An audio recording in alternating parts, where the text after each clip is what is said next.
Hi friend, your Learning Tub activity today is using the sound boxes to make words. First, I'm going to take out my cards and my letters. I'm going to start with my first card. I see a picture of a bat. Let's see how many sounds we hear in bat. B-a-t, bat. B-a-t, bat. I hear 3 sounds. Now I'm going to spell my word with my letters. B-a-t.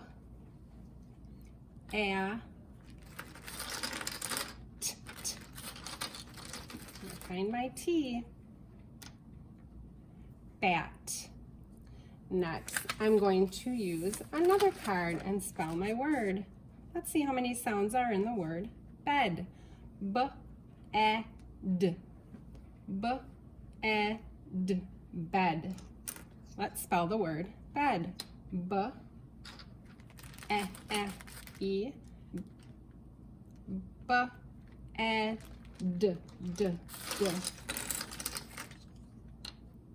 Bed. I'm going to keep going until I make all of my words, and then I will go into Seesaw and take a picture. I will use the microphone tool to read my words.